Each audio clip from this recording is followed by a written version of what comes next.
Good evening, club captain, lady captain, president, chairman, and we've got to mention him again. And do you know he doesn't even get a parking space? George, treasurer, and the lovely Hamiltons for inviting us, thank you very much. I got off the train from London the other night, and I was getting into my car. Ian shouts over, "Maria, will you give me a lift?" I said, "Sure, Ian, you look great. Where's your oyster? Go for it, son." Well, two fat blokes are sitting in the pub, I'm not naming any names. One says together, "You're round." The other one says, "So are you, you fat bugger."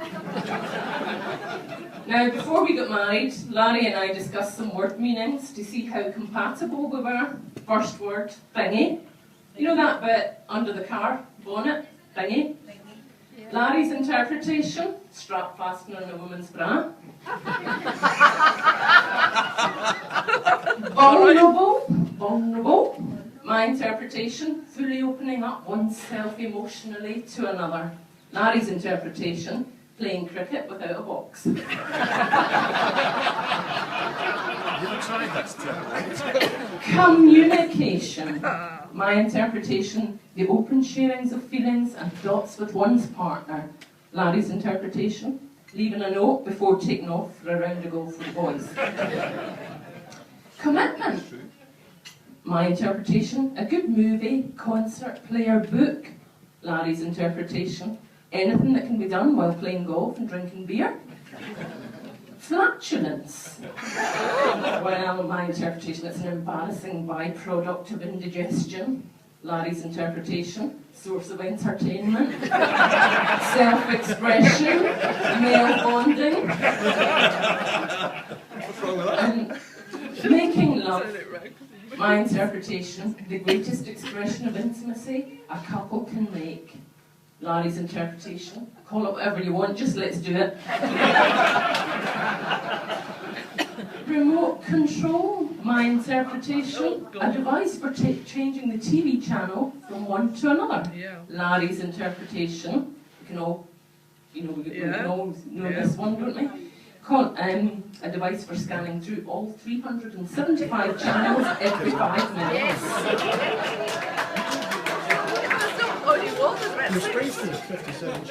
So, we decided on that rule about not going to sleep in an argument, and I decided, well, never go to bed angry, just stay awake all night plotting your revenge. And do you know that how long a minute is depends on what side of the bathroom door you're on?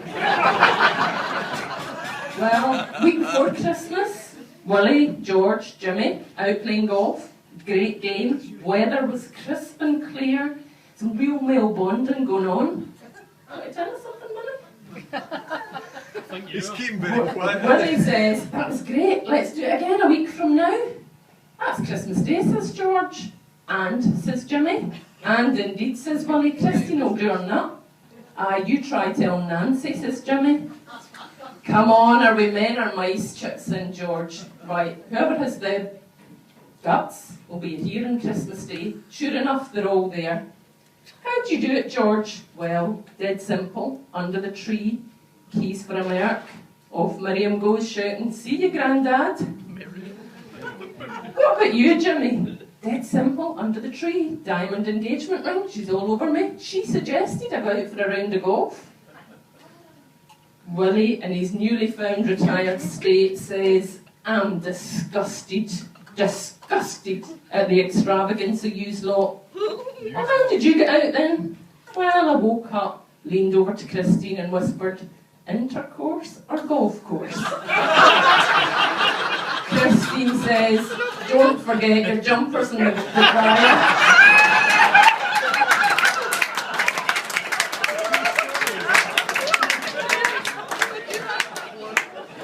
So anyway, there's this guy out in the golf course, slices the ball, it veers off well to the right, eventually he finds it next to a little smashed bottle. Jeannie's sitting there and says, "I've been trapped in that bottle, yaddy-da-di-da-di-da. I've taken the liberty of granting you 3 wishes.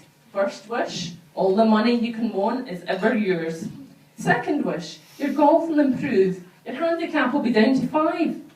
Third wish, unlimited sex, all the sex you want." few weeks later, he's out again. Gust of wind catches the ball, goes skew-iff. Jeannie's sitting there again. Oh, how's it going? How did you get on? What about the money? Great, big house, cars, holiday, families all looked after. And the golf? Great, handicaps down, I'm the talk of the clubhouse. Well, what about sex then? Yeah, about twice a week. But I granted you unlimited sex, as much as you wanted, unlimited. I thought twice a week was good for a Catholic priest.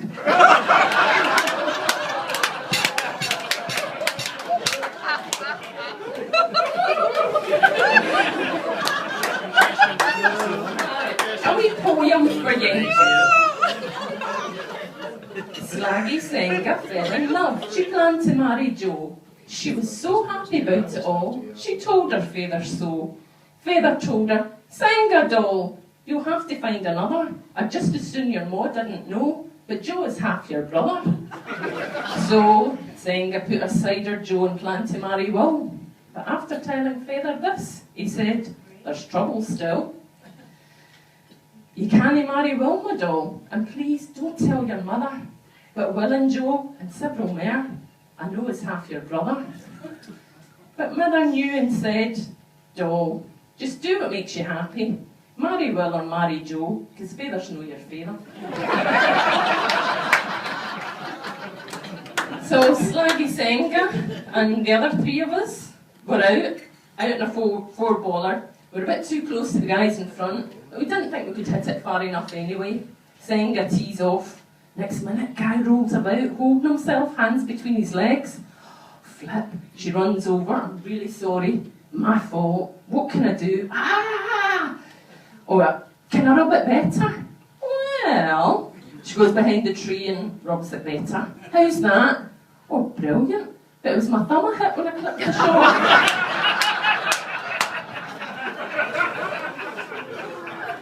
Well, Larry, Willie, Eddie, Ian go into Spoons every Friday when they're waiting for their curry from the Nawa. They see Jesus sitting in the corner. Is that Jesus, says Willie? Jesus, says Larry. Baby Jesus, drinking! So they send him a pint. And after he's finished, he comes and thanks them. He lays his hands on Willie's shoulder and says, there, my son, all's well. Willie says, that pain in my knee's gone.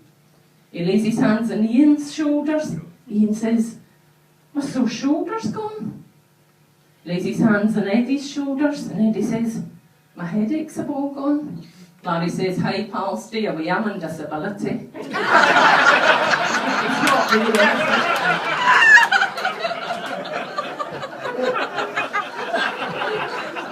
Well, as I said, they're very close. Willie, Laz and Ian.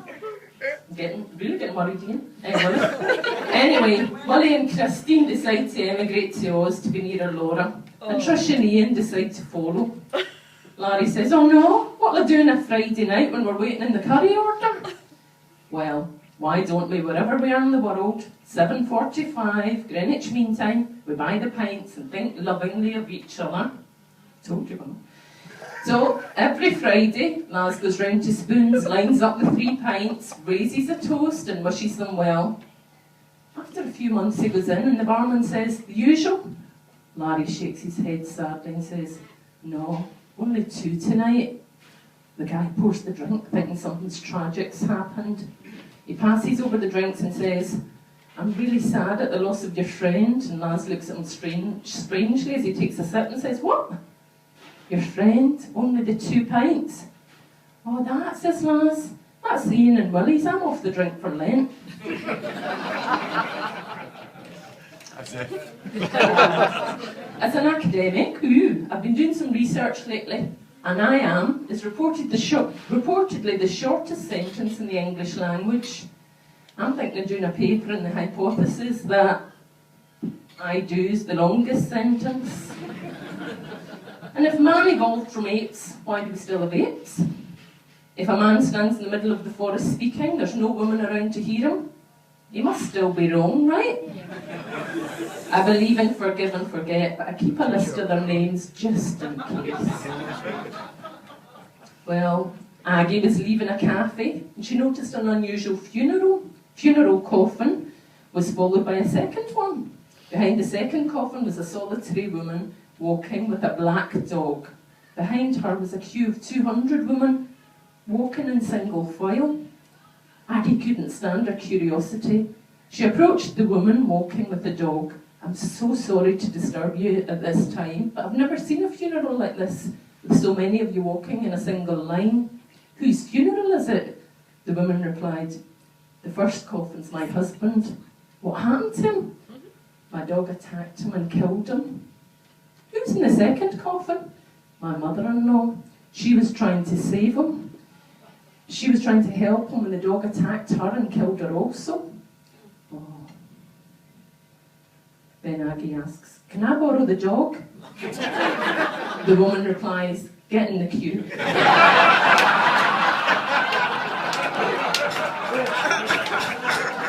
A few years ago I went into Tesco. I waved at this guy I recognised. Seemed a bit taken aback. I don't think he could place where he knew me from. He says, "Do you know me?" I said, "I think you're the father of one of my kids." "Are you the stripper from the stag party I made love to in the pool table while my buddy's watching? Your partner whipped my butt with the wet celery?" I said, "No, I'm your son's teacher." That's a true story, isn't it?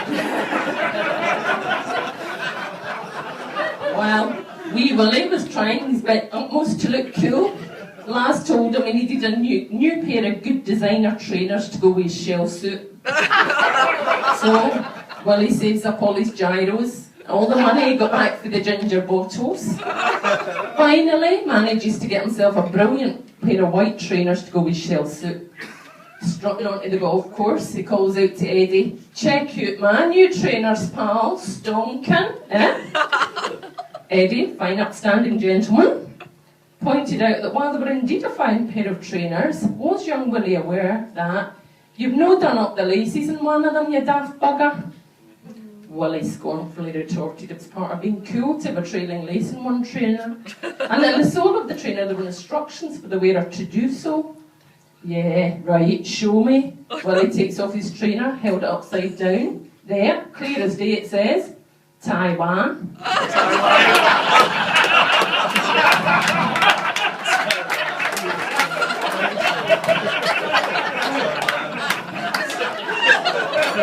Well, 3 men married wives from 3 different countries. First man married a wife from China. I wonder what she calls her best plates, but hey. He told her that she was to do the dishes and house cleaning. Took a couple of days, but on the 3rd day he came home to see a clean house, dishes washed and put away. Second man marries a wife from Italy. Gave his wife orders she was to do all the cleaning, dishes and cooking. First day, didn't see any results. Next day it was a bit better. By the 3rd day his house was clean, dishes were done, huge dinner on the table. Third man, Lazar, marries a girl from Scotland, ordered me to keep the house cleaned, dishes washed, hot meals on the table for every meal, laundry washed, lawn mowed. First day didn't see anything, second day didn't see anything. By the 3rd day, some of the swelling had gone down, he could see a little out his left eye. His arm was healed enough that he could fix himself a sandwich and load the dishwasher. Oh, Bobby came home, told Senga, "Remember that neck pain I've been having from the golf all these years? It's gone." "No more neck pain? What happened?" "Well, Willie referred me to a hypnotist, told me to stand in front of a mirror, stare at myself, repeat, 'I do not have neck pain. I do not have neck pain. I do not have neck pain.' And the pain's all gone." Senga says, "Wonderful." Bobby says, "No, we haven't exactly been a ball of fire in the bedroom. Why don't you go and see the hypnotist, see if it can do anything for that?" So she agrees to try it. Following her appointment, she comes home, rips off her clothes, shouts to Bobby, runs into the bedroom, lies in the bed, and then she goes, "Hang on, don't move, I'll be back." She goes into the bathroom, comes out a few minutes later, jumps into bed and makes passionate love like never before. "Wow, that was wonderful," says Bobby. Senga says, "Don't move, I'll be right back." Into the bathroom, Few minutes, comes back. Round 2 was even better than the first time. He sits up, his head spinning. She says, don't move, I'll be right back. This time he follows her quietly into the bathroom. She sees her standing by the mirror going, he's not my husband, he's not my husband, he's not my husband.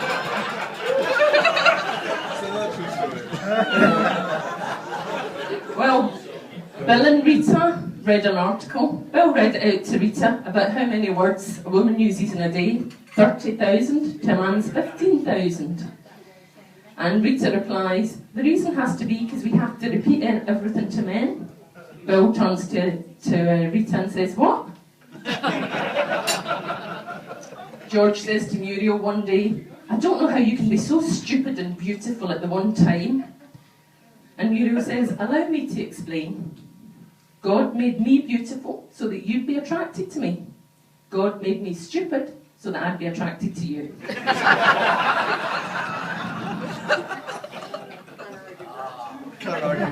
You know, I've been thinking about coffee. That's all I ever do. You're very fine. I've decided I like my men like coffee, ground up and in the freezer. Laz and I were having an argument about who should brew the coffee in the morning. I said, you do it, you get up first, we won't have to wait as long for it. And he says, you're in charge of cooking, you do it, it's your job, and I'll wait for my coffee. I says, no, you need to do it, it's in the Bible that the man does the coffee. Yeah, don't believe it, show me. So I fetched the Bible, opened the New Testament, showed him, the top of several pages. It does indeed say, he brews. If women ruled the world, there'd be no more wars, but there would be some pretty intense negotiations every 28 days. Bobby goes to see Dr. Crawford, asking for a cure for excessive flatulence. You certainly seem to have a problem, replied Dr. Crawford, as the man had broken wind 4 times since entering the room. Hold on a moment, says Dr. C, leaves the room, returns shortly after with a 4-foot pole with a curiously twisted brass hook on one end. Oh, God's sake, says Bobby in panic. Is that the only cure? Oh, nothing to do with a cure, says Dr. C. I need to get the windows open, the stench is making my eyes water. Now, Robbie Burns was a huge champion of women. He adored them, adoring too many at one time. Poem after poem dedicated to us lassies. Poem. He could be seen as a shining example. Do you know, maybe men can multitask. An impressive record of 12 children by 4 women in 13 years. Burns certainly achieved more proliferation than most men can achieve in a lifetime. Just imagine how many more children he could father if he'd lived longer. But for all this jesting, he was truly a wonderful and inspiring poet. He was Scotland's national hero, so let's finish with him. Had we never loved so kindly, had we never loved so blindly, never met or never parted, we had ne'er been broken-hearted. So lassies of this room, I invite you to stand and raise your glasses to those gentlemen in the room without whom we would ne'er be broken-hearted, but without whom we should also never love or be loved so kindly. Bless your coat.